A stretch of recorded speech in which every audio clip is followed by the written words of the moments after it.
যেহেতু বর্তমানে বাংলাদেশে একটি শীতকালীন আবহাওয়া আমাদের মাঝে একটা শীতকালীন আবহাওয়া আমরা অনুভব করছি। যদিও কালের বিবর্তনে অথবা জলবায়ু পরিবর্তনের কারণে শীত তেমন একটা আমাদের দেশে নাই,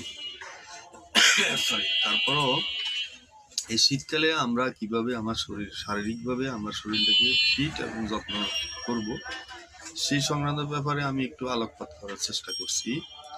শীতকালে আমাদের সবচেয়ে বিশেষ করে শীতের সময় আমাদের দুই ধরনের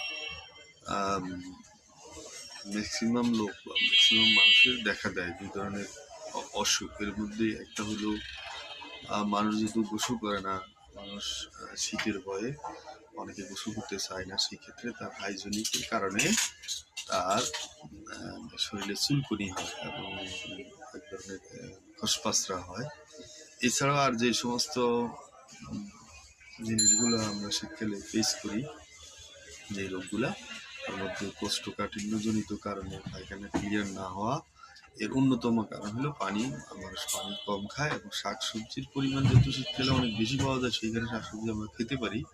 অনেক সময় যাদের কম খাওয়া, পানি কম খাওয়া পরে তাদের এই রোগটা দেখা দেয়, বিশেষ করে শীতকালীন। এরপরে আছে শীতকালীন মানুষ গোসল করার না কারণে তার শরীরে ত্বকে এক ধরনের ডাস্ট জমে ওখানে এক ধরনের ফাঙ্গাস অথবা ফুসফাসরা জাতীয় রোগ দেখা দেয়। এই ক্ষেত্রে আমরা কি করণীয়? শীতকালে আমরা চেষ্টা করব যে কুসুম কুসুম গরম পানির মধ্যে গোসল করা, বিশেষ করে বডি সর্বাঙ্গে গরম পানি যদিও আমরা ব্যবহার করি, কিন্তু মাথাটাকে আমরা বাদ দিয়ে গরম পানিটা ব্যবহার করি।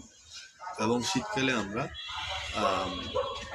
একটু বিশেষ করে ধুলা ময়লা এই সমস্ত জনিত জায়গাতে আমরা মাস্ক ব্যবহার করবো এবং মাস্ক ব্যবহার করে আমরা সেই মাস্কের মাধ্যমে আমরা আমাদের যে ডাস্ট ধূলিকণা ইত্যাদি আমাদের দেহে ঢুকে সেটার থেকে আমরা মুক্তি লাভ করতে পারি। এছাড়া আমরা প্রচুর পরিমাণ শাকসবজি যদি আমরা খাই, সেই শাকসবজি যদি আমরা বিশেষ করে ফুলকপি, বাঁধাকপি, সিম এই ধরনের সবজি বাজারে মূলা পাওয়া যায়, এই পরিমাণ যদি বিশেষ করে বেশি করে খাই তাহলে আমাদের কোষ্ঠকাঠিন্যর ব্যাপারটাও থাকবে না। তো শীতকালীন আমরা এই